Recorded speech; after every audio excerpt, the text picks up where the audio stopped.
संयुक्तं नित्यं ध्यायन्ति योगिनः कामदं मोक्षदं चैव ओंकाराय नमो नमः। अविरलशब्दगणौका प्रक्षालितसकलभूतलकमलकलङ्का मुनिभिरुपासिततीर्था सरस्वती हरतु नो दुरितान्। अज्ञानतिमिरान्धस्य ज्ञानाञ्जनशलाकया चक्षुरुन्मीलितं येन तस्मै श्रीगुरवे नमः। श्रीपरमगुरवे नमः। परम्पराचार्यगुरवे नमः। सकलकलुषविध्वंसकं श्रेयसां परिवर्धकं धर्मसम्बन्धकं भव्यजीवमनप्रतिबोधकारकम् इदं शास्त्रं श्रीपुराणनामधेयम्। अस्य मूलग्रन्थकर्तारः सर्वज्ञदेवाः, तदुत्तरग्रन्थकर्तारः गणधरदेवाः, प्रतिगणधरदेवाः। तेषां वचनानुसारमासाद्य विरचितं श्रोतारः सावधानतया शृण्वन्तु। मंगलम भगवान् वीरो मंगलम गौतमोहनी मंगलम कुंदकुंदार्यो जैनधर्मोस्तु मंगलम। सर्वमंगलमांगल्यं सर्वकल्याणकारकं प्रधानं सर्वधर्माणां जैनं जयतु शासनम्।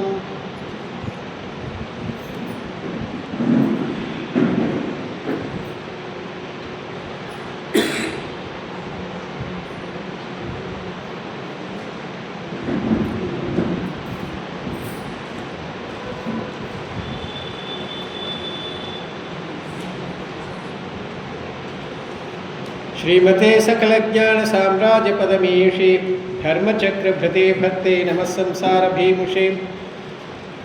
சான்றோர்களே, ஸ்ரீபுராணம் என்னும் இந்த புராணத்தில் இதை ஆக்கிய மண்டல புருஷர் என்று சொல்கிறார்கள்.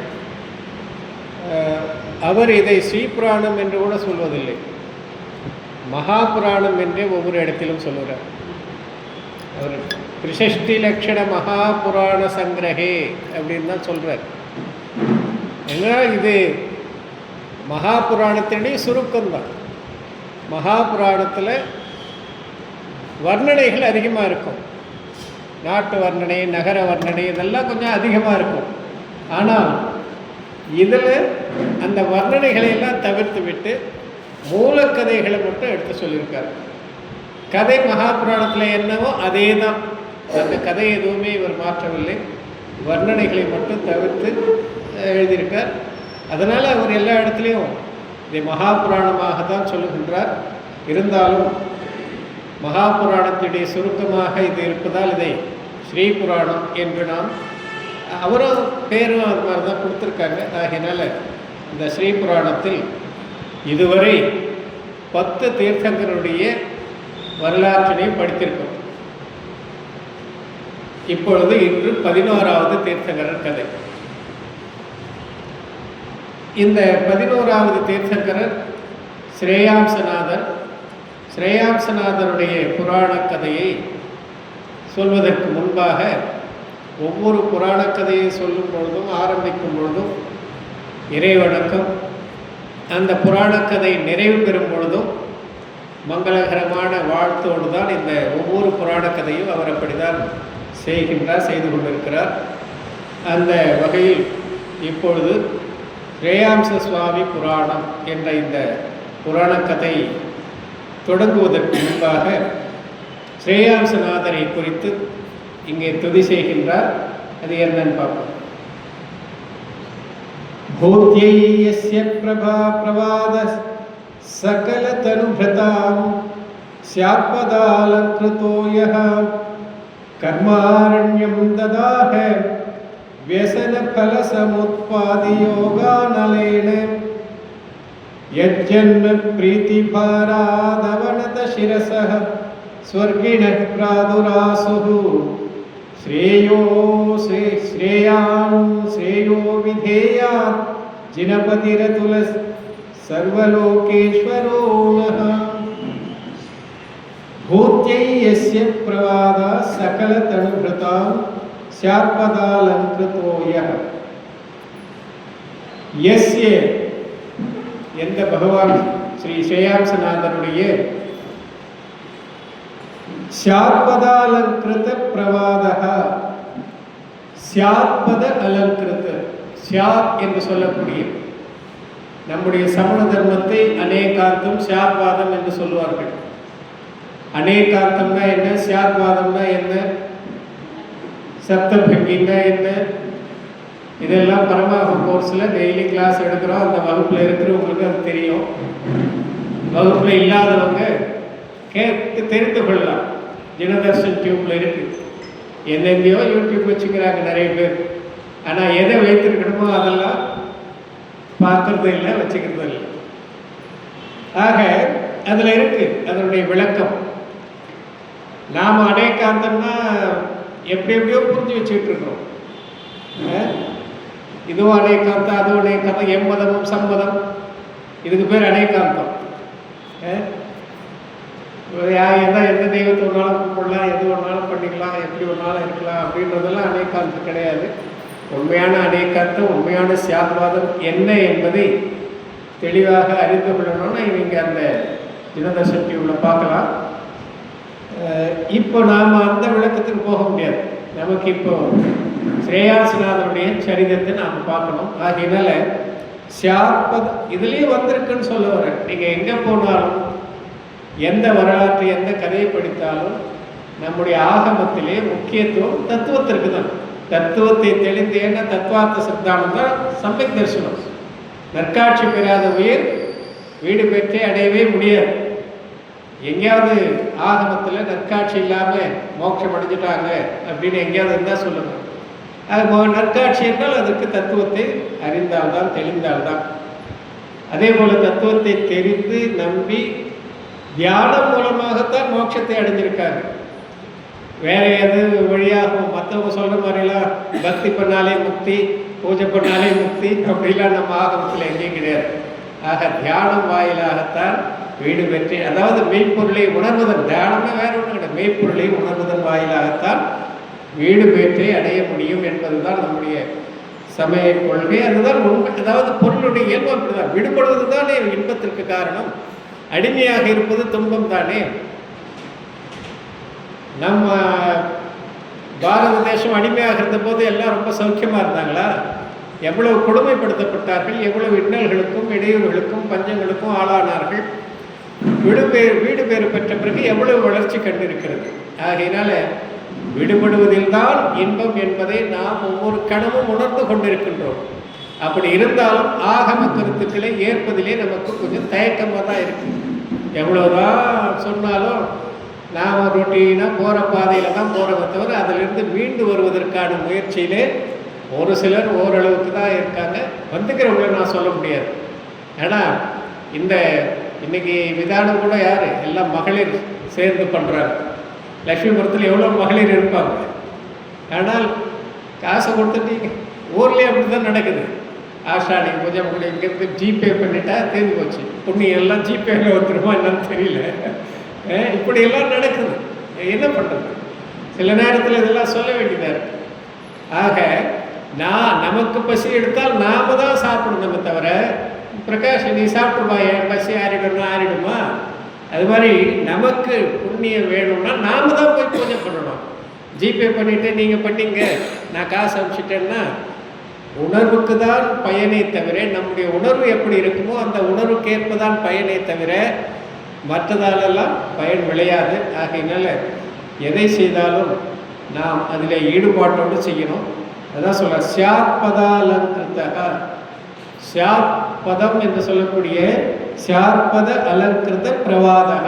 பிரவாதம் என்றால் பிரகிருஷ்டமான சொல், உயர்வான சொல். அதான் சியாத் வாதம். பிரவாதம்னு சொன்னார். வாதம் பிரவாதம். வாதம் என்றால் சொல், பிரவாதம் என்றால் உயர்ந்த சொல். சியாத்பத பிரவாதக, சியாத்வாதம். அதை சுருக்கமாக சொன்னோம்னா சியாத்வாதம். ஆக இந்த சியாத்வாதம் என்ற பதத்தால் அலங்கரிக்கப்பட்ட சியாத்பத பிரவாதக தனுபிரதாம் பூத்தியை, தனுபிரதாம் பூத்தியை. அதுதான் தனுபிரதாம் என்றால் உயிர்களுக்கு பூத்தியை, நன்மையை அளிக்கக்கூடியது. ஆக உயிர்களுக்கு நன்மை பயக்கக்கூடியது எது என்றால் சியாத்வாதம். அநேகாந்தம் என்பது பொருளுடைய தன்மை, பொருளுடைய அமைப்பு. அந்த அமைப்பை, அந்த பொருளுடைய சொரூபத்தை எடுத்து சொல்லுவது சியாத்வாதம். சொன்னால்தானே நமக்கு புரியும். ஆகையினால் மற்ற உயிர்களுக்கு அந்த அநேகாந்தமய சொரூபத்தை எடுத்து சொல்லுகின்ற சியாத்வாதம் நன்மை பயக்கக்கூடிய. சொல்லலைன்னா எப்படி தெரியும்? இப்போ புராண கதை படிக்கிறோம், ஆகமத்தை படிக்கிறோம், கேட்குறோம், அதனால தான் புரியுது. இப்படி இல்லை என்றால் ஆகமம் இருக்கு, ஆனால் நமக்கு தெரியாது. ஆகையினால் சியாத்பதாலங்கிருத பிரவாதா தனுபிரதா பூத்தியை, அனைத்து உயிர்களுக்கும் ஏற்றத்தாழ்வே கிடையாது. அனைத்து உயிர்களுக்கும் ஓரணி முதல் மனமுடைய 5 அறிவு வரை அனைத்து உயிர்களுக்கும் இந்த சியாத்வாதம் நன்மை பயக்கக்கூடியது என்று சொல்றார். கர்மாரண்யம் ததாக வியசன பல சமுத்பாதி யோகானலேன யக எந்த ஸ்ரேயாம்ச தீர்த்தங்கரர் கர்மா வியசன பல சமுத்பாதி கர்மாரண்யம் யோகானலேன ததாக. வியசன பல சமுத்பாதி, வியசன பலம் என்று சொல்லக்கூடிய வியசனத்தால், மயக்கத்திலே ஏற்படக்கூடிய வியசனங்கள். வியசனங்கள்னா மாறான உணர்வுகள். வியசனம்னா சப்த வியசனம் இருக்கு, 7 வியசனம், அதுவும் அதனால தான் வர்றது. இங்கே வியசனம் என்று பொதுவாக சொல்றார். ஆக வியசனத்திலேயே உடல் சார்ந்த நுகர்வுகளிலேயே மூழ்கி இருப்பதற்கும் பெயர் வியசனம். உடல் சார்ந்த, என் உடல், நான் எனக்கு என் ட்ரெஸ்ஸு, என் மேக்கப், இப்படியே தான் நாம் எப்பவும் நினைக்கிறோமே தவிர, இதை தாண்டி உயிர் ஒன்று இருக்கிறது, அதுதான் நான் என்ற உணர்வு நமக்கு வர்றதில்லை. என்ன இப்படி புடவை கட்டி வச்சுக்கிறேன், என்ன இப்படி ட்ரெஸ் பண்ணிடுது, என்ன கொண்டு ஒரு ஓரம் ஆகுது, இதெல்லாமா என்னுடைய சுரூபம், அதை நாம் தெரிந்து கொள்வதே இல்லை. அதான் இங்கே சொல்ல, இது அப்படியே ஊறி போச்சு. இன்னைக்கு நேத்தா இல்லை, அநாதி காலமாக தாவரம் செடி கொடி முதல் புழு பூச்சி முதல் எல்லா உயிர்களும் அப்படித்தான். உடல் தான் நான். உடலுக்கு ஏற்படக்கூடிய அனைத்து விதமான விகாரங்கள் அல்லது எது அந்த மாற்றங்கள் எல்லாம் என்னுடைய மாற்றங்கள். ஐயோ எனக்கு வயசாயிடுச்சு, ஐயோ எனக்கு தலை வெள்ளையா போச்சு, இது எந்த இது என்னுடையது என்றால் நான் சொல்றது தானே கேட்கணும். நான் சொல்றது கேட்குதா? இதுவே கேட்கல. ஆஃப்டர் ஆல் இதுவே கேட்கல. ஆனால் நாம் உலகத்தையே கேட்க வைக்கணும்னு நினைக்கிறோம். இது எவ்வளவு தெரியும் முட்டாள்தனம்.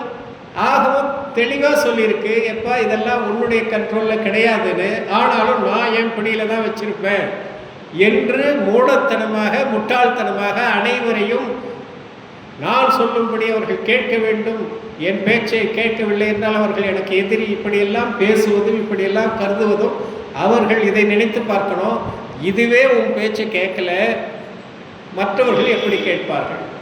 ஆக எதுவுமே எது நம்முடைய உணர்வுக்கு ஏற்ப செயல்படவில்லையோ அவையெல்லாம் நம்முடையதல்ல. இதில் எங்கெங்க ஏதாவது பூசி மொழிவா இருக்குது? எவ்வளவு தெளிவாக சொல்லியிருக்கார்கள் ஆகமத்தை. இப்படிப்பட்ட தெளிவான கருத்து வேற எங்கேயாவது உங்களுக்கு கிடைக்குமா? அப்படிப்பட்ட ஒரு சமயத்தில் நாம் பிறந்து என்ன பண்ணிட்டு இருக்கோம்? என்ஜாய்மெண்ட்டாக தர்மத்தை யூஸ் பண்ணிட்டு இருக்கோம், பொழுதுபோக்காக தர்மத்தை பயன்படுத்திக்கிட்டு இருக்கோம். இதை தெளிந்து உள்ளே ஆழ்வதற்கு நாம் தர்மத்தை பயன்படுத்தவில்லை, நம்முடைய நன்மைக்காக அறத்தை பயன்படுத்தவில்லை, உடல் சார்ந்த உடல் நுகர்வுகளுக்காகவும் பொழுதுபோக்குக்காகவும் ஜாலியாக இருக்குவா இன்னைக்கு அப்படி கருதுகின்றோம். ஆக இதை நன்கு அதுதான் சொல்றார், வியசன பல சமுத்பாதி. இந்த வியசனங்கள் இப்படி நம்மை ஆழ்த்துகிறதே, உடலிலேயே ஆழ்த்தி வைத்திருக்கிறதே, உடல் சார்ந்த எண்ணக்கத்திலேயே ஆன்மாவை ஆழ்த்துகிறதே, அதற்குண்டான பலனையும் தந்து கொண்டிருக்கிறதே. அது எது? எதனால நாம் இப்படி இருக்கோம்? உடலாலையா, உங்களாலையா, என்னாலையா? இப்போதைக்கு உங்களால் தான் நாங்கள் இங்கே உட்காந்து இதெல்லாம் கேட்டுட்டு இருக்கோம். அப்படி இல்லை, நாம் இப்படி உடல்தான் நான் என்று கருதி உடலிலேயே நுகர்வுகளிலேயே புலன் நுகர்வுகளிலேயே மூழ்கி இருக்கிறோமே, அதற்கு காரணம் கர்மாரண்யம், வினை என்று சொல்லக்கூடிய காடு. வினை காட்டால் நாம் இப்படி நம்முடைய உடல் மற்றும் புறப்பொருள்களிலேயே மூழ்கி இருக்கின்றோம். அப்படிப்பட்ட வினை என்னும் அரண்யம் என்ற, அரண்யம் என்றால் காடு, தண்டகாரண்யம் அப்படின்னு வருது இல்லை ராமாயணம், அது மாதிரி அரண்யம் என்றால் காடு. கர்மாரண்யம் வினை அவ்வளோ பெரிய காடு தான். அருகன் தத்துவம் எத்தனை பேர் படிக்கிறீங்கன்னு தெரியாது, எத்தனை பேருக்கு வருதுன்னு தெரியாது, வருதா இல்லையான்னு கூட தெரியாது, அது இருக்கட்டும். அதில் கூட சொல்லியிருக்கார், வினையை உலர்ந்த வைக்கோல் போட்டு சொல்றார். வினை என்னமோ எண்ணிக்கையில் அவ்வளோ இருக்கு, கணக்கற்ற அளவுக்கு, எண்ணற்ற அளவுக்கு அனந்தம்னு கூட சொல்லியிருக்காரு. அவ்வளவு வினை துகள்கள் நம்ம சுற்றி இருக்கு. ஆனால் அதை எப்படி சொன்னாரு? வைக்கோல், காய்ந்த உலர்ந்த வைக்கோல் போர். ஒன்றும் இல்லை, பகுத்தறிவு என்ற ஒரு தீக்குச்சி போட்டால் போதும், முடிஞ்சு போச்சு, இருக்கிற இடம் தெரியாது. அதுதான் இங்கேயும் சொல்றார். இங்க காடுன்றார், வினை எனும் காடு. அதன் காரணமாக இந்த உயிர் மயக்கமடைந்து நான் யார் என்று அறியாமல் போதையிலே, வினை என்று சொல்லக்கூடிய மது அது உருவாக்கி தந்திருக்க மது, அந்த மதுவை அருந்தி தன்னை மறந்து செயல்பட்டு கொண்டிருக்கிறது. அப்படிப்பட்ட வினை எனும் காட்டை என்ன பண்ணாரு?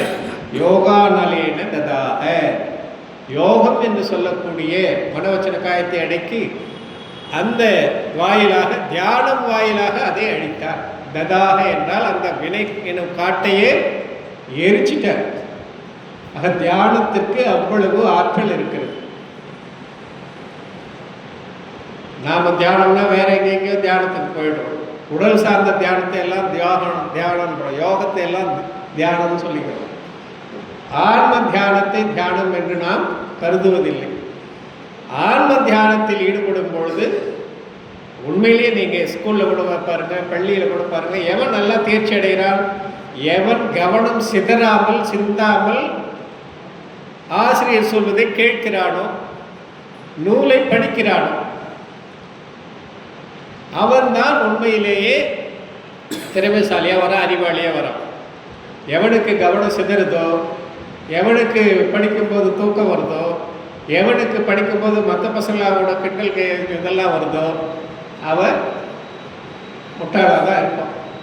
ஆகையினால் இந்த கவனம், பாடத்தின் மீது கவனம் செலுத்தினால் பாடம் நன்கு விளங்கும். உயிர் மீது கவனத்தை செலுத்தி தியானம் செய்தால் உயிர் பற்றிய விளக்கம் பெறுவோம். அதனால் உயிரை சுற்றி இருக்கக்கூடிய வினையணுக்கள் எல்லாம் எரிந்து சாம்பலாகும். அதுதான் இங்க சொல்றாரு.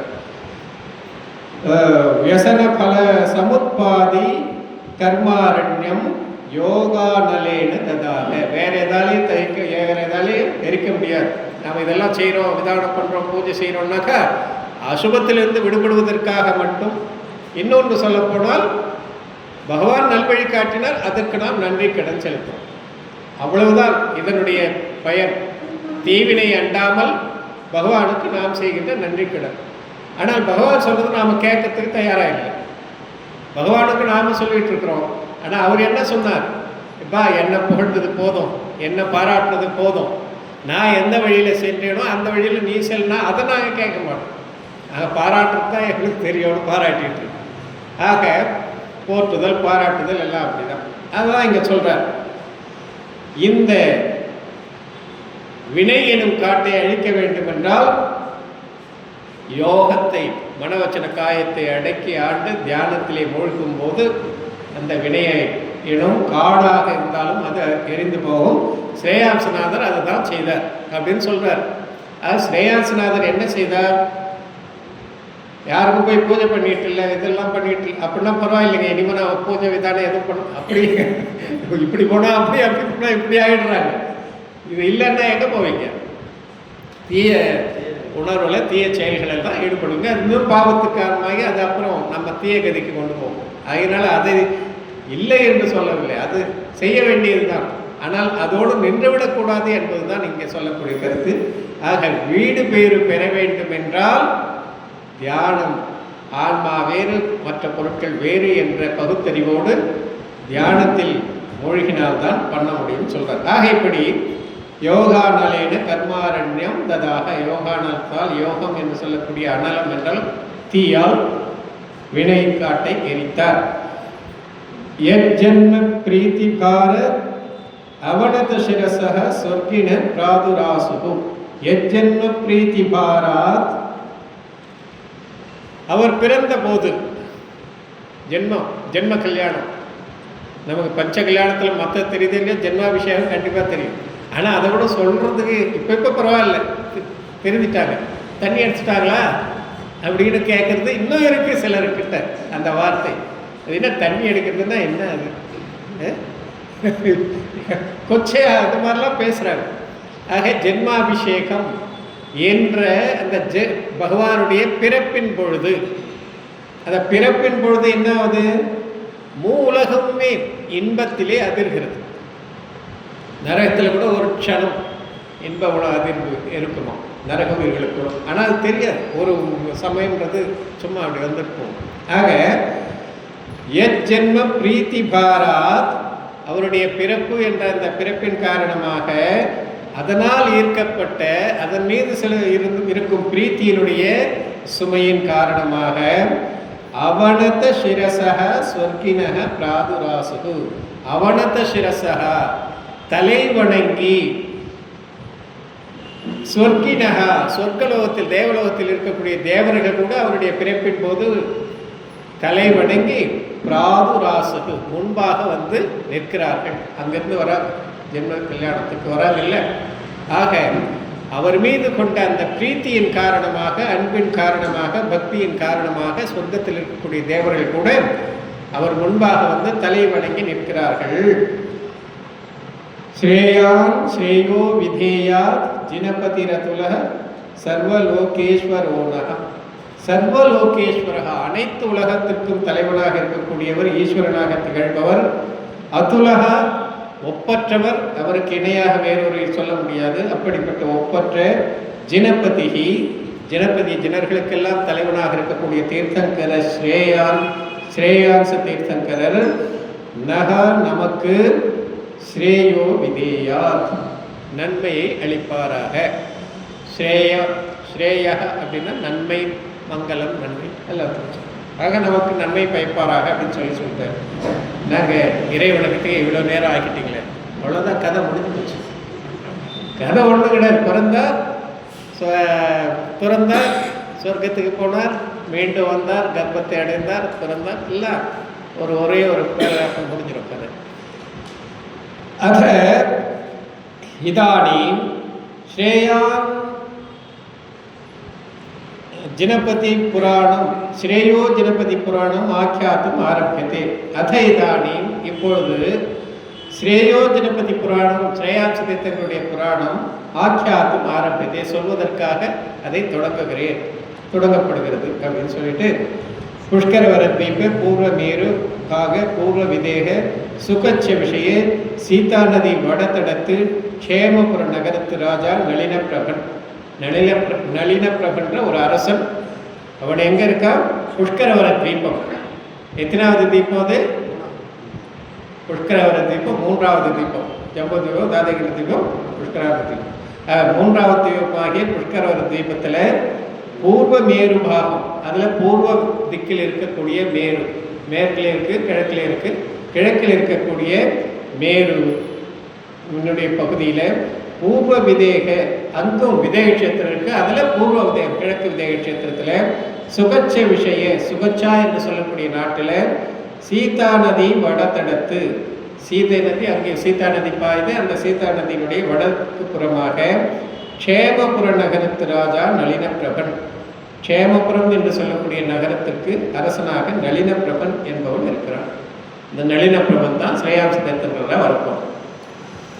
இவன் ஒரு நாள் சகசிராமிரவணம் என்னும் உத்தியானத்தே அனந்த ஜினர் என்னும் கேவலிகள் சமோசரணம் அவதீர்ணமானமை வனபாலகன் அறிவிப்ப, ராஜாவும் வனபாலகனுக்கு பிரசாதம் செய்து அந்தப்புற பரிவார சைத்தனாகி போகி பகவத் சமீபமடைந்து ஸ்தவன பிரணாமானந்தரம் தர்மாமிருத பானம் பண்ணி வைராக்கியம் வந்து சுபுத்திரன் என்னும் புத்திரனுக்கு ராஜ்யபதம் கொடுத்து அநேக நரபதிகளோடு கூட தீட்சித்து விசுத்த சமயக் தர்ஷனோபேத ಷೋಡಶ ಕಾರಣ ಭಾವನಾ ನಿಬದ್ಧ ತೀರ್ಥಕರ ನಾಮ ಮಹಾಪುಣ್ಯ ಕರ್ಮತ್ತನಾಗಿ ಅವಸಾನ ಕಾಲತ್ತು ಚತುರ್ವಿಧ ಆರಾಧನಾ கிரமத்தால் சரீர பரித்தியாகம் செய்து அச்சுத கல்பத்து புஷ்போத்தர விமானத்து இந்திரனாயினான்.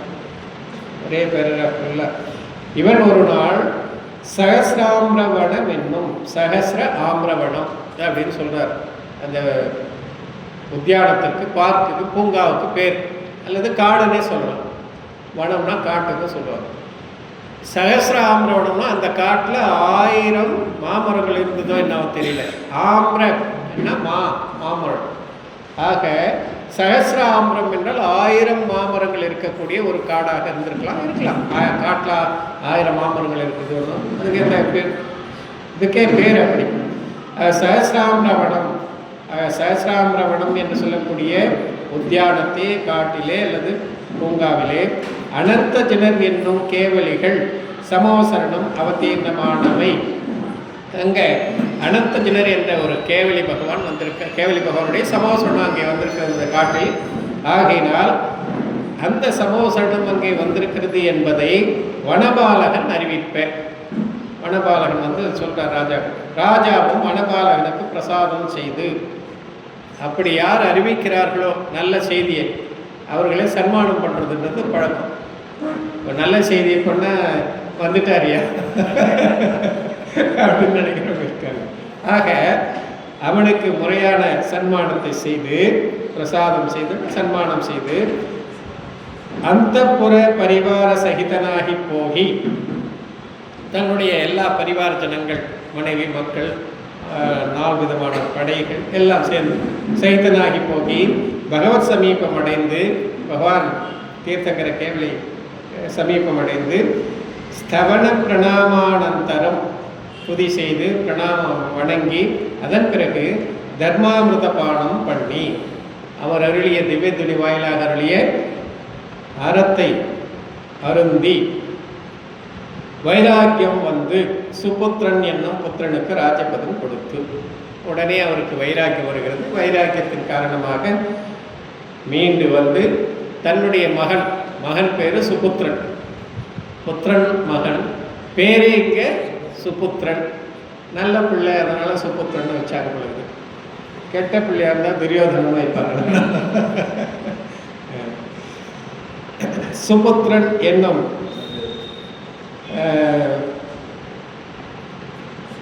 புத்திரனுக்கு ராஜபதம் கொடுத்து அரசாட்சியை தந்துவிட்டு அநேக நரபதிகளோடு கூட தீட்சித்து, பல்வேறு இன்னும் கூட இருக்கக்கூடிய எத்தனையோ பேர் யாருக்கெல்லாம் வைராக்கியம் வந்ததோ அவர்களோடு சேர்ந்து தீட்சையை மேற்கொண்டு விசுத்த சம்யக் தர்சனோபேத ஷோடச காரண பாவனா நிபத்த தீர்த்தகர நாம மகாபுண்ணிய கர்மத்தனாகி, விசுத்த சம்யக் தர்சனோபேத தூய சம்யக் தரிசனத்தின் காரணமாக, ஏற்கனவே சம்யக் திஷ்டை இருந்திருப்பார், இப்போ இன்னும் அதிலே தூய்மை ஏற்பட்டு அதன் காரணமாக ஷோடச காரண பாவனா நிபத்த தீர்த்தகர நாம மகா புண்ணிய கர்மத்தனாகி, ஷோடச பாவனைகளை எல்லாம் பாவித்து எங்கே எப்போ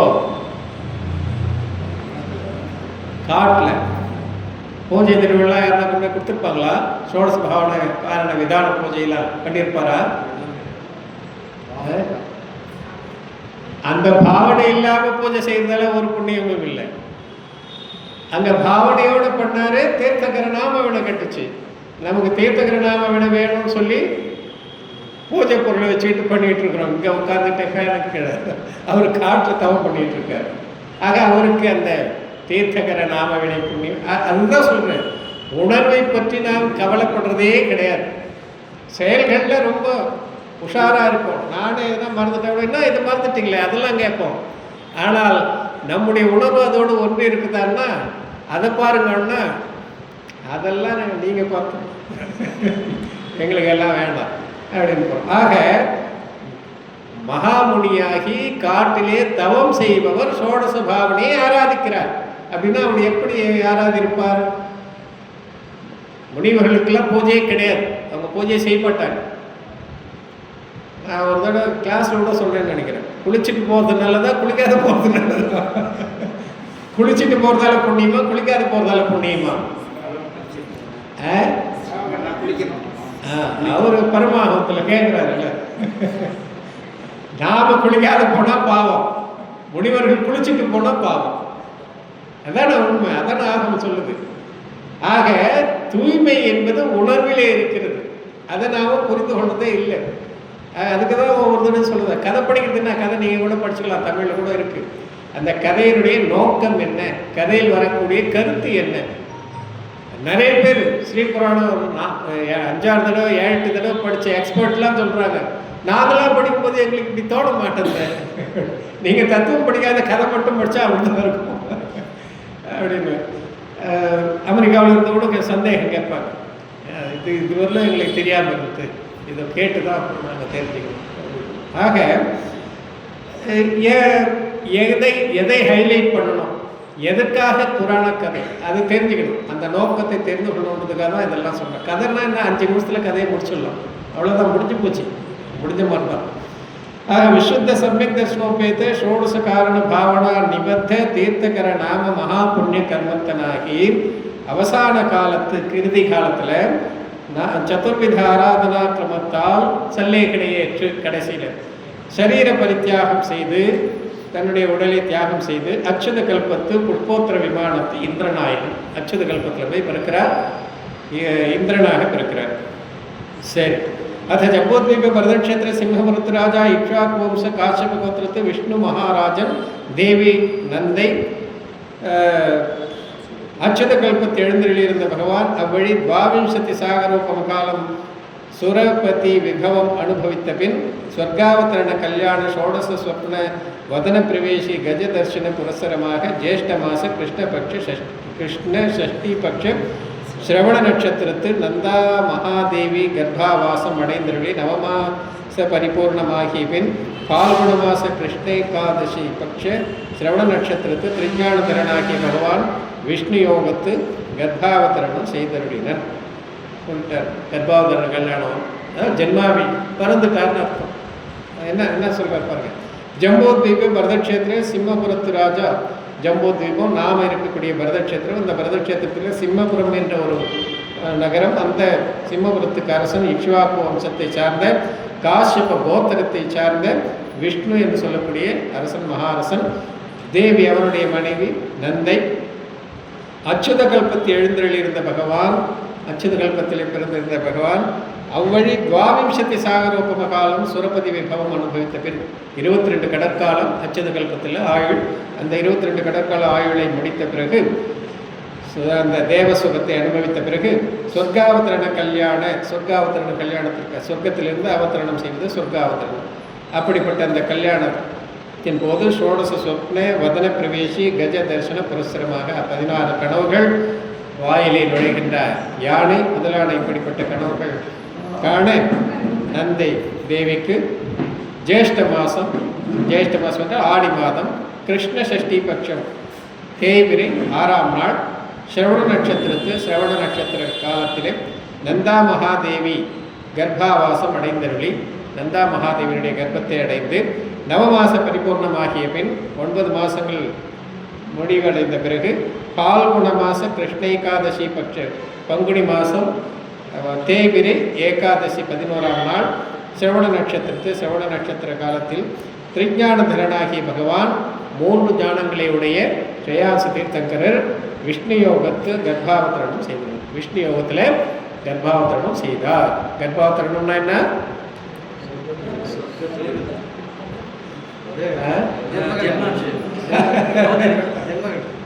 நான் பிரகாஷில் சொல்கிறது நீ சொல்லாதப்பா, ரவிகாந்த் தான் சொல்லுவேன்.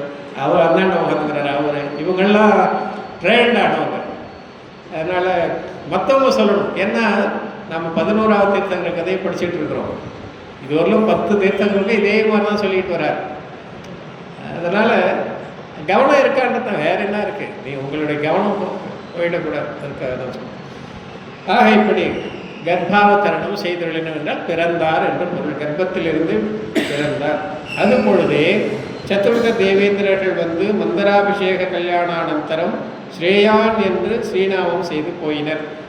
நம்ம குழந்தைங்களெல்லாம் பேர் வைக்கிறது யார்? அப்பா அம்மா தாத்தா பாட்டி அவங்க தான் பேர் வைப்பாங்க. பகவானுக்கு பேர் தீர்த்தங்கருக்கெல்லாம் யார் பேர் வைக்கிறாங்க? இந்திரன் வந்து வைக்கிறார். நமக்கு ஒரு எம்எல்ஏ எம்பி இல்லை மினிஸ்டர் வச்சுட்டாலே அது பெரிய எனக்கு முதலமைச்சர் வந்து என் குழந்தைக்கு பேர் வச்சாருன்னு பார்த்துட்டீங்க. ஆனால் தீர்த்தங்கர்கள்லாம் சௌதர்மேந்திரன் பேர் வைக்கிறார். தேவர்களுக்கெல்லாம் தலைவர் ஸ்ரேயான் என்று ஸ்ரீநாமம் செய்து போயினர். அதுக்கப்புறம் சேத்திர பட்டாரகர் தர்ம தீர்த்த சந்தான காலம் 100 கடற்காலத்தாலும் 66,100,26,000 சம்பத்சரங்களாலும் குறையப்பட்ட 1 கோடி கடற்காலம் சென்ற தனது கடைக்கண் அர்த்த பல்யோபம காலம் விச்சின்ன தர்மத்ததாகும். ஏற்கனவே நாம் தர்ம விச்சித்தி ஆயிடுச்சுன்றதை படிச்சுட்டு வரோம். சீதளத்தின் காலத்திலேருந்து தர்மம் வந்து இடையே கேப் ஆயிடுச்சு. அதுக்கு முன்னே தர்மத்தில் எந்தவித கேப்பும் கிடையாது. ஆதிநாதருக்கு அப்புறம் அது அப்படியே தொடர்ந்து அஜித்தநாதன் வரலும் வந்தது. அஜித்தநாதருக்கு தொடர்ந்து, அதாவது ஆதிநாதர் பரிநிர்வாணம் அடைந்ததிலிருந்து தொடங்கி அஜித்தநாதர் கேவலிக்கானம் அடையும் வரை தர்மம் தொடர்ந்து வந்தது. அப்படியே வந்தது. கடைசியில் சீதள தீர்த்தங்கிற காலத்தில் தர்மம் தடைப்பட்டது என்பதை நாம் ஏற்கனவே படித்தோம். அதான் சீதள தீர்த்த பட்டாரக தர்ம தீர்த்த சந்தான காலம், அவருடைய தீர்த்த சந்தான காலம் 100 கடற்காலத்தாலும் 100 கடல் ப்ளஸ் 66,100,20,000 அப்படின்னா என்னது? 66,20,000. 100 கடற்காலம் 66,20,000 ஆண்டுகள் குறையப்பட்ட, அவ்வளவு குறைந்த 1 கோடி கடற்காலம் சென்ற தனது கடற்கேள். 1 கோடி கடற்காலம் தான் சீத்தள தீர்த்தனுடைய காலத்துக்கு பிறகு 1 கோடி கடற்காலம். அந்த 1 கோடி கடற்காலத்தில் எவ்வளோ மைனஸ் பண்ணோம்னா 100 கடற்காலம் ப்ளஸ் 66,20,000 மைனஸ் பண்ணால் என்ன வருமோ அந்த அளவில் அதனுடைய இறுதி பகுதியில், அந்த காலத்தினுடைய இறுதி பகுதியில் அர்த்த பல்யோபம காலம் விச்சின்ன தர்மத்ததாகும். இந்த கடைசி காலத்தில் அர்த்த பல்யோபமம் கால அளவுக்கு தர்மம் விச்சின்னியாயிடுச்சு. அதாவது தர்மம் தடைப்பட்டு விட்டது, தர்மம் அறுபட்டு விட்டது, தொடர்ச்சி இல்லை. அந்த அறுபட்ட கால அளவு சீத்தள தீர்த்தனுடைய சந்தான காலத்தினுடைய இறுதி பகுதியில் அர்த்த பல்யோபம காலம், அவ்வளவு காலம் தர்மம் வந்து தடைப்பட்டு விட்டது. அதனுள் அடங்கிய பரமாயுஷ்யத்தனாகி அந்த கடைசி பகுதியிலே ஆயுளை பெற்றவராக இந்த ஸ்ரேயாம்ச தீர்த்தங்கரர் ஸ்ரேயசுவாமியுடைய கனக வர்ணத்ததாகிய திவ்ய தேவோத்சேதம் 80 வில். அவருடைய உடல் உயரம் 80 வில். அவருடைய நிறம் என்னது? கனக வர்ணம், பொன் நிறம். இவன் பரமாயுஷ்யம் 84,100,000 சம்பத்சரம். 84,100,000 அப்படின்னா 84 லட்சம். ஆக அந்த அர்த்த பல்யோகத்தில் கடைசி பகுதியில் 84 லட்சம் ஆயுள் கொண்டு இவர் பிறக்கிறார். ஸ்ரேயாஸ் தீர்த்தர் தர்ம விச்சின்னி ஆயிடுச்சு. தர்மம் தடைப்பட்ட பிறகுதான் இவர் பிறக்கிறார். அந்த தடைப்பட்ட காலத்தை தான் சொல்றாரு அர்த்த பல்யோபம காலம். சீத்தள தீர்த்தனுடைய சந்தான காலத்துடைய இறுதி பகுதியில் அர்த்த பல்யோபம காலம் அறம் தடைப்பட்டது. அர்த்த பல்யோபம காலம் வரை தர்மமே கிடையாது, சுத்தமாக வாஷவுட் ஆயிடுச்சு. அந்த அர்த்த பல்யோபம காலத்தில் இறுதி பகுதியில் 84 லட்சம் ஆயுளை உடையவராக இவர் வந்து பிறக்கிறார். இவர் 84 லட்சம் ஆயுள்னா ஆதிநாதருக்கு எவ்வளோ ஆயுள்? பூர்வம். அதனால இருக்குன்னா அது இங்கே 84 லட்சம், அங்கே 84 லட்சம்னா அது குழம்பிடுறது. அதுக்காக ஆக 84,100,000 சம்பத்சரம், அது 84 லட்சம் ஆண்டுகள் ஆயுளை பெற்றவராகி 21,100,000 சம்பத்சரம் குமார கால சுகம் அனுபவித்த பின்பு 21 லட்சம் குழந்தை பருவம், குமார காலம் போயிடுச்சு, இளமை பருவம் போயிடுச்சு. அதன் பிறகு 42,100,000 சம்பத்சரம் சாம்ராஜ்ய சுகம் அனுபவித்து 42 லட்சம் ஆயுள் அளவு ராஜ்யம் எல்லாம் கல்யாணம் பண்ணி எல்லாம் இந்த ராஜ்ய சுகங்களை எல்லாம் அனுபவிக்கிறார். அதன் பிறகு வசந்த கால பரீட்சையின் காரணமாக எவ்வளோ காலம் போயிடுத்து? 42 + 21 63 லட்சம் ஆண்டுகள் கழிந்த பிறகு ஒரு நாள் பார்க்குறாரு, வசந்த காலம் நல்லா இருந்த பருவம், வசந்த ஸ்ப்ரிங் சீசன் போயிடுச்சே அப்படின்னு வைராக்கியம் வருதான். அப்போ 63 லட்சம் ஆண்டுகளில் வசந்த காலமே பார்த்துருக்க மாட்டாரா? பார்த்துருப்பார். ஆனால் அப்போ அவருக்கு அந்த மேலே கவனம் போகலை. அந்த நோக்கத்தில் வசந்த காலத்தை அவர் பார்க்கல. கல்யாணத்துக்கு முன்னே அழகில் மயங்கிடுறோம், கல்யாணத்துக்கு அப்புறம் தான் தெரியுது அந்த மயக்கம் எங்கே போச்சுன்னு. ஆகதில்லை, அப்படியே திருப்பி போனதில்லை. அதுபோல் அப்போ வசந்த காலம் என்ஜாய் பண்ணார். ஆனால் 63 லட்சம் ஆண்டுகள் கழிந்த பிறகு வசந்த காலம் அவருக்கு வைராக்கியத்தை ஏற்படுத்தியிருக்கு. நம்ம 63 வயசானாலும் நமக்கு வைராக்கியம் வர மாட்டேங்குது, அது வேற. ஆக இப்படி அஹோ சந்ததம் வினஸ்வர ரூபத்ததாகிய ஜகத்தின் கண் வர்த்திக்கின்ற ஜீவன்களுக்கு சாஸ்வத ரூபத்ததாகிய அப்பவர்க்க பதத்து அல்லது சுஸ்தித பாவம் கூடாது என்று நினைத்து நான் சொல்கிறேன். சந்ததம் வினஸ்வர ரூபத்ததாகிய ஜகத்தின் கண், இந்த உலகமே அழியும் தன்மை கொண்டது.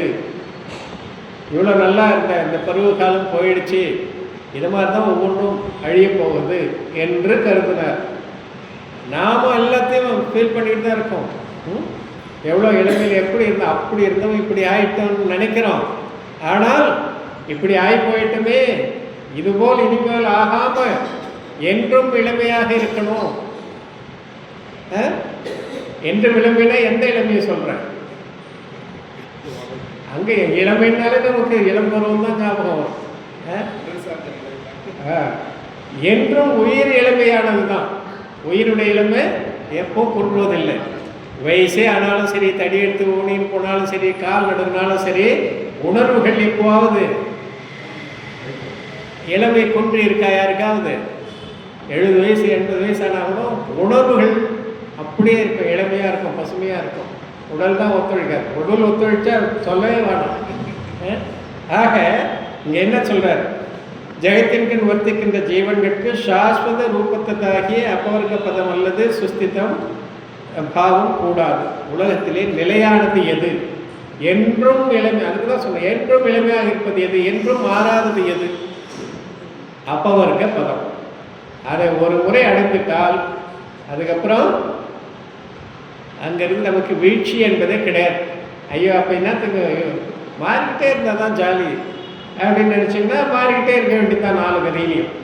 ஆக அதை தான் சொல்கிறார், இந்த வசந்த காலம் இப்படி அழிந்து விட்டது, இப்படித்தான் உலகம் அனைத்துமே அழியக்கூடிய தன்மை படைத்தது என்று அறிந்து உணர்ந்து ஜீவன்களுக்கு, உலகத்தில் இருக்கக்கூடிய உயிர்களுக்கு சாஸ்வத ரூபத்ததாகிய நிலையாக இருக்கக்கூடிய அப்பவர்க்க பதத்தல்லது வீடு வேறு அல்லாமல் சுஸ்தித பாவம் கூடாது. வேறு எதுவுமே நிலையானது அல்ல. வீடு பேறு தவிர இந்த உலகில் உள்ள உயிர்களுக்கு நிலையான வேறொன்று இருக்கிறதா என்றால் வேறொன்றும் இல்லை என்று நினைந்து சம்சார சரீர போக விரக்த சித்தனாகி பிறவியின் என்றும் இந்த சம்சாரத்தினின்றும் உடலினின்றும் உடல் சார்ந்த நுகர்வுகளிலிருந்தும் வைராக்கியத்தை பெற்றவனாக ஆயினார். அதுபொழுதே லௌகார்த்திக தேவ போதித்தனாகி, அப்பொழுதே லௌகார்த்திக தேவர்களாக வந்து அவருடைய வைராக்கியத்தை மேலும் கூட்டுகிறார்கள். அப்படி ஆன பிறகு யசஸ்கரன் என்னும் புத்திரன் மிசை ராஜ்யபாரத்தை வைத்து அவருடைய மகன் யசஸ்கரன் அவன் மீது ராஜ்யத்தை அவனுக்கு அளித்து சுரபதி பரிகல்பித்த பரிநிஷ்கிரமண அபிஷேகானந்தரம், அதுக்கப்புறம் தேவர்கள்லாம் வராங்க, பரிநிஷ்கிரமண கல்யாணத்துக்கு ரெடியாக வராங்க. அந்த பரிநிஷ்கிரமண கல்யாணத்துக்கு உண்டான ஏற்பாடுகள் எல்லாம் செய்த பிறகு விமலை என்னும் சிபிகை மிசை எழுந்தருளி, விமலை என்று சொல்லக்கூடிய பல்லக்கிலே எழுந்தருளி மனோகர வனத்து சஹசிர பூபதிகளோடு கூட ஷஷ்டோபவாச சைத்தனாகி, மனோகரம் என்று சொல்லக்கூடிய காட்டிலே 1000 அரசர்களோடு கூட ஷஷ்டோபவாசம் என்று சொல்லக்கூடிய 2 நாள் உபவாசத்தை மேற்கொண்டு பால்குண மாச கிருஷ்ண ஏகாதசி பட்ச பங்குனி மாதம் தேய்பிரை ஏகாதசி என்று சொல்கிற 11ஆம் நாள் சிராவண நட்சத்திரத்தில் பூர்வாகன காலத்து காலை பொழுதில் தீட்சித்து அருளி. நாம் பொதுவாக சாயங்காலத்தில் தான் தீட்சா கல்யாணம் பண்ணுவோம். இங்கே தீர்த்தன காலையிலேயே தீட்சையை மேற்கொள்கிறார். அது பொழுதே மணப்பரிஞான தருணமாகி அவருக்கு மணப்பரிஞானம் ஏற்பட்டுள்ளது. 2ஆம் நாள் சித்தார்த்த நகரத்து நந்த பூபதி கிரகத்து பஞ்சாச்சரிய காரணமாகிய பாரணை பண்ணி அருளி. அதுக்கப்புறம் மறுநாள் சித்தார்த்த நகரத்தில் இருக்கக்கூடிய நந்த பூபதி என்று சொல்லக்கூடிய அரசனுடைய வீட்டிலே சென்று பஞ்சாச்சரியத்துக்கு காரணமாகிய ஆகாரணை பாரணையை பண்ணிய பிறகு சத்வஸ்த காலமாகிய சம்பத்சரம் 2 கடந்து அதுக்கப்புறம் சத்வஸ்த காலம் 2 ஆண்டுகள் அப்படியே கழிகிறது. அதாவது முதலிருந்து இதுவரை சத்வஸ்த காலம்தான். சத்வஸ்த காலம்னா என்னன்னு தெரியல, ஞான மறைப்பு காலம், ஞானம் குன்றி இருக்கக்கூடிய காலத்தை சத்வஸ்த காலம்னு சொல்லுவாங்க. 12ஆம் குணஸ்தானம் வரை ஞானம் குன்றி தான் இருக்கும். 13ஆம் குணஸ்தானத்துக்கு போகும்போது தான் முழுமையாக விரிவடையும். அதுதான் கேவல ஞானம், வாலறிவு, முழுதுணர் அறிவுலாம் சொல்கிறோம். ஆக இவருக்கு சத்வஸ்த காலம் இந்த பிறவியை பொறுத்தவரை பிறந்ததிலிருந்து தீட்சையை மேற்கொண்டு அதன் பிறகு என்ன சொல்கிறார், தீட்சை மேற்கொண்ட பிறகு எவ்வளோ காலம் சத்வஸ்த காலமாக இருந்தது?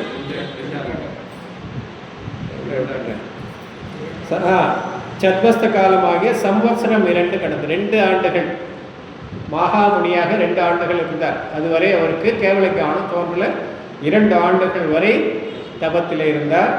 மனோகர உத்தியானத்து தும்பி விருட்ச மூலத்து இருந்து, மனோகரம் என்று சொல்லக்கூடிய காட்டிலே தும்பி என்று சொல்லக்கூடிய ஒரு மரத்தின் அடியிலே தினத்வய உபவாச சகித்தனாகி 2 நாள் உபவாசத்தை மேற்கொண்டு மாக மாச அமாவாஸ்யா பட்ச ஸ்ரவண நட்சத்திரத்து கார்த்திக் கர்ம க்ஷயம் செய்து, மாசி மாதம் அமாவாசை நாளன்று சிராவண நட்சத்திரம் கூடிய அந்த நாளிலே காத்தி வினைகளை எல்லாம் அழித்து அனந்த சதுஷ்டையும் பிராபித்தருளினால் அனந்த நான்மைகளை பெற்றார். அப்பொழுது அவர் சத்வஸ்த நிலையை கடந்து முழுதுணர் அறிவை பெற்றார்.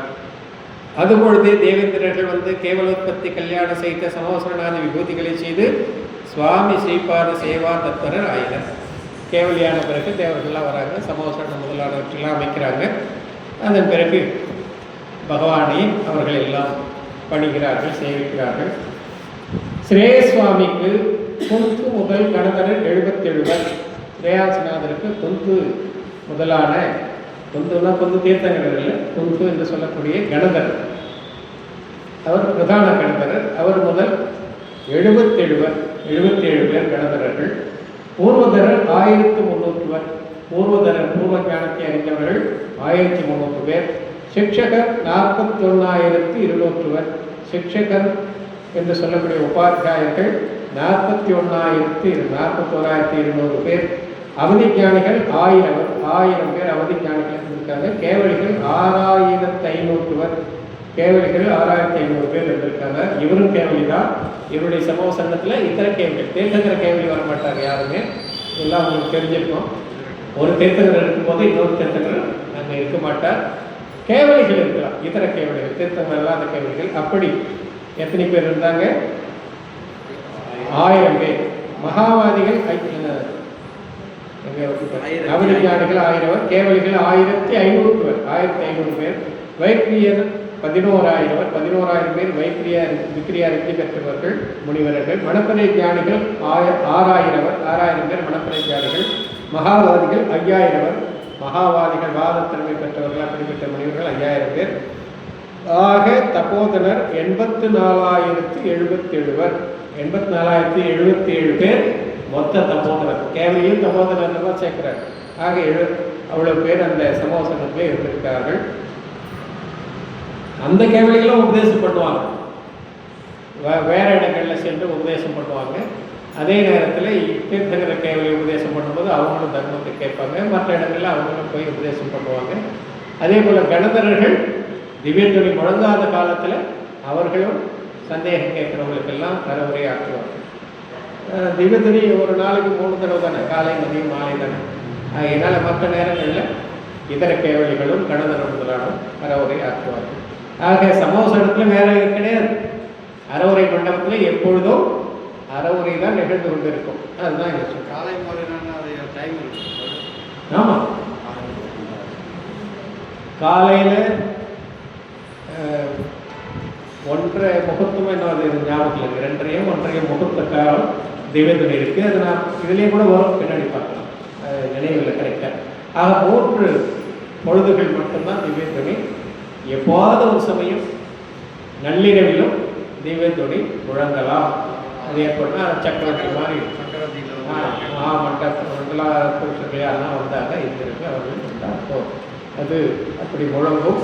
அதனால் இரவிலும் அறவுரை உண்டு. அதுக்கு சொல்ல வரும். ஒரு சிலர் நினைக்கிறாங்க இரவில் சாஸ்திரம் படிக்கலாமான்னு கேட்குறாங்க, சந்தேகம். அதனால் சமோசனத்துலேயே அதெல்லாம் இருக்குது. ஆனால் சமோசனத்தில் இரவு பகல்னா பிரிவே கிடையாது. நமக்காக அது இரவாக இருக்கலாம் தவிர அங்கே போனீங்கன்னா எப்பொழுதும் ஒரே காலமாக தான் இருக்கும்.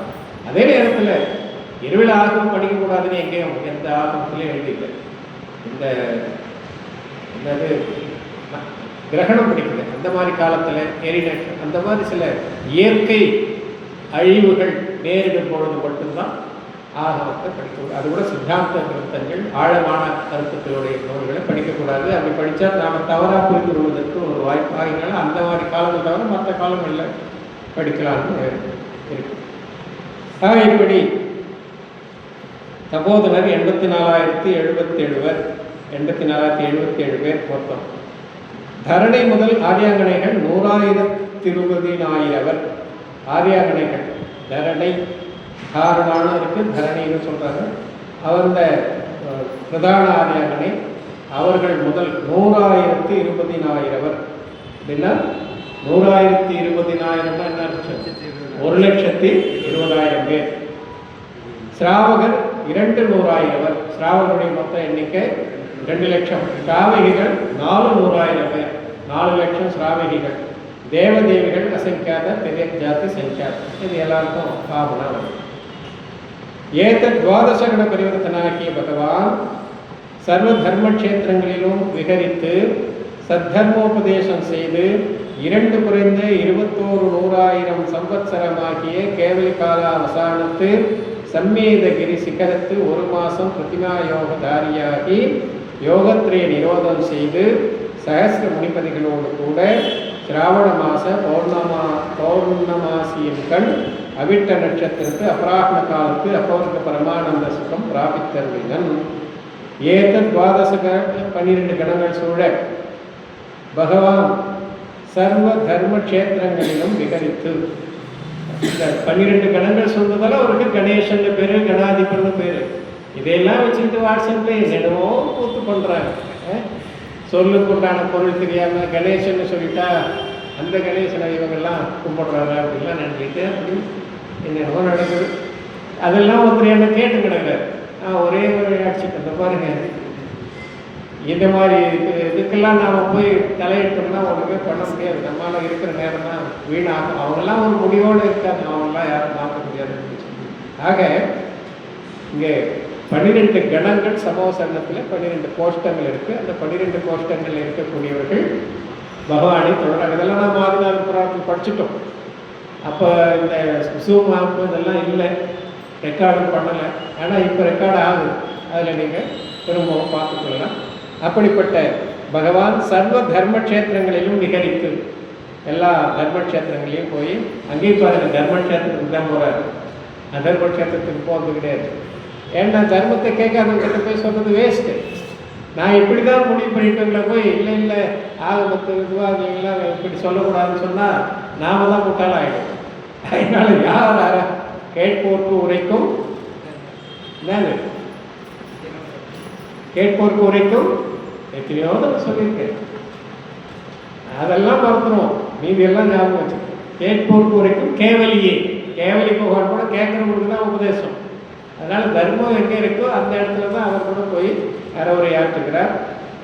ஆக 2 குறைந்த 21,100,000 சம்பத்சரமாகிய எப்போ தீட்சை எடுத்தார் அந்த கணக்கு பார்த்துங்க. 63 லட்சம் ஆண்டுகள் கழித்து பண்ணார். அதுக்கப்புறம் எவ்வளோ கேவலி காலம்? மொத்தம் ஆயுள் எவ்வளோ? 84 லட்சம். அதில் 63 கழிச்சா எவ்வளோ? 84 63 போனால் 21. 21 2 ஆண்டுகள் ஒன்றிய நிலையில் போயாச்சு. மீதி எவ்வளோ? அதுதான் இங்கே சொல்றார். 2 குறைந்த 21,100,000 19,000 19 லட்சம் 19 லட்சம் சம்பத்சரமாகி கேவலி காலாவசானத்து சம்மேதகிரி சிகரத்தில் போய் ஒரு மாதம் அங்கே போய், அதாவது அந்த 19 லட்சம் முடியறதுக்கு ஒரு மாதம் முன்னாடியே போய் என்ன பண்ணுறாரு, சம்மேத சிகரத்தில் ரிஜிமா யோகதாரியாகி யோகத்ரயம் நிரோதம் செய்து மனோச்சர காயத்தை நிரோதம் செய்து அடக்கி சகசிர முனிப்பதிகளோடு கூட 1000 முனிவர்களோடு கூட ஸ்ராவண மாத பௌர்ணமாசிகள், ஸ்ராவண மாதம் ஆவணி மாதம் பௌர்ணமி திதி, அவிட்ட நட்சத்திரம், அபராகண காலத்து, பூர்வாகம்னா காலை, அபராகம்னா மாலை காலத்தில் அப்பவர்க்க பரமானந்த சுகம் பிராபித்தவர்கள் மோட்சத்தை அடைந்தார். மகாவீரர் எப்போ போனார்? காலையில், அதிகாலையில். இவர் மாலையில் போயிருக்கார். என்னால் எந்த காலமும் தர்மத்துக்கு தடை கிடையாது. எந்த காலத்தில் வேணாலும் தர்மத்தை ஆராதிக்கலாம். இப்படி இந்த ஸ்ரேயாசநாதனுடைய புராணம் நிறைவு பெறுகிறது. கடைசியாக ஒரு ஸ்லோகம்.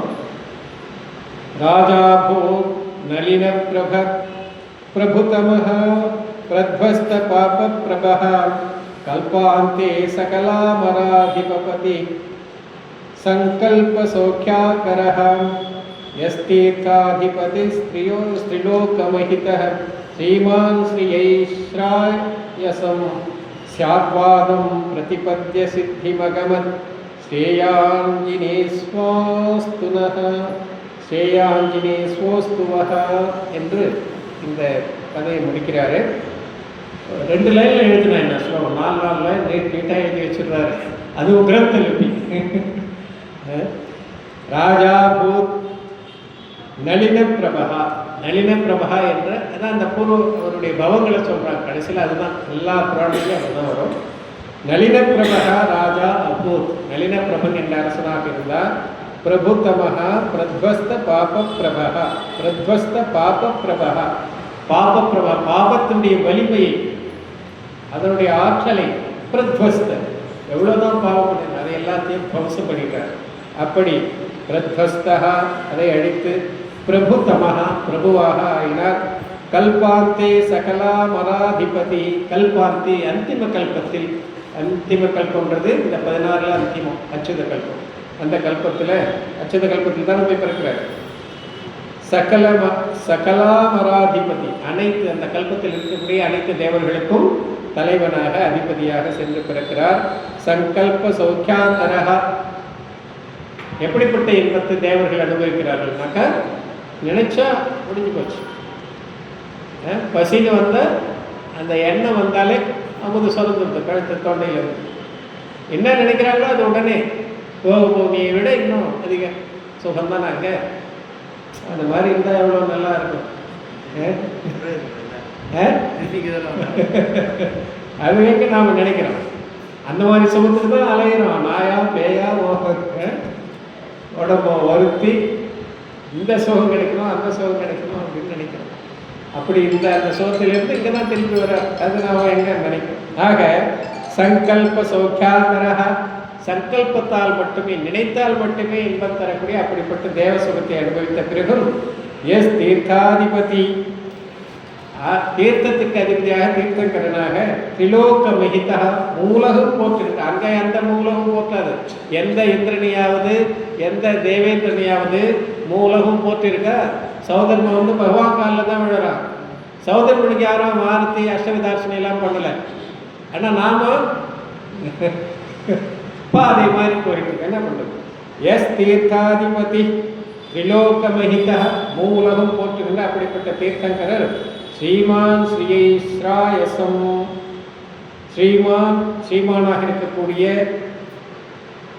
அந்த சியாத்வாதம் பிரதிபத்திய, ஸ்ராயசம் சியாத்வாதம் பிரதிபத்திய, மங்களகரமான நன்மை பயக்கக்கூடிய அந்த சியாத்வாதத்தை அங்கேயே முடிஞ்ச ஆரம்பித்தாரு, இங்கேயும் முடிக்கும் போது தான் அதான் சொல்கிறார். சியாத்வாதத்தை ஏற்று போற்றி ஸ்ரீமானாக திகழக்கூடிய, மூலத்துக்கு நாதனாக திகழக்கூடிய ஸ்ரேயான்ஸ் தீர்த்தங்கரர் சித்திம் அகமத், சித்தியை பெற்றார், வீடு பெற்றை அடைந்தார், மோட்சத்தை அடைந்தார். அப்படிப்பட்ட ஸ்ரேயான்ஸ் தீர்த்தங்கரர் வஹ ஸ்ரீயை அஸ்து, நமக்கு எல்லோருக்கும் மங்களத்தை தரட்டும், நன்மையை ஸ்ரீனா நன்மையை தரட்டும், எல்லா விதமான வைபவத்தையும் நமக்கும் அவர் அருள்வாராக என்று சொல்லி இந்த ஸ்ரேயாச தீர்த்தனுடைய புராண கதையை நிறைவு செய்கிறார். ஸ்ரேயாச தீர்த்தர்கள் காலத்தில் முதல் பலராமர், நாராயணன், பிரதிநாராயணன் இங்கே தான் ஆரம்பமாகுது. இதுக்கு முன்னே எங்கேயாவது வந்ததா? வரல. மொத்தம் எத்தனை பலராமர்கள்? 9. நாராயணன் 9, பிரதிநாராயணன் 9. அதில் முதல் ராமர், கேசவர், பிரதிநாராயணன் இவருடைய காலத்தில் தான் தோன்றுகிறார்கள். அந்த மூவருடைய கதையை இப்போ சொல்ல போகிறாரு. ஆனால் பயப்படாதீங்க, இந்த கதையை நாம் அடுத்த வகுப்பில் எடுத்துக்கொள்ளலாம். அத ஸ்ரேயாச சுவாமி தீர்த்த சந்தான காலத்து பிரசித்த விஜய திரிபிருஷ்ட அஸ்வக்ரீவநாம பிரதம ராம கேசவ பிரதிவாசுதேவ சரித்தம் ஆக்கியாயன்னு சொல்கிறார். ஆக பேரை மட்டும் ஞாபகம் வச்சுக்கணும். இவருடைய காலத்தில் விஜய திரிபிருஷ்ட அஸ்வக்ரீவன், விஜயன் என்பது பலராமர் பேர், திரிபிருஷ்டன் நாராயணன், அஸ்வக்ரீவன் பிரதிநாராயணன். அதுதான் இங்கே வேறு பேர் சொல்கிறார். ராம கேசவ பிரதிவாசுதேவன் சொல்கிறார். ராமர் என்றால் பலராமர், கேசவ என்றால் நாராயணன்.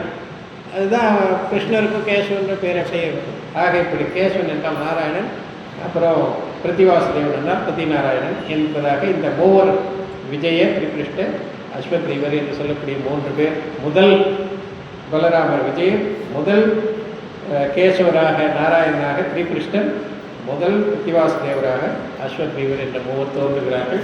இவர்களை பற்றிய கதையை நாம் அடுத்து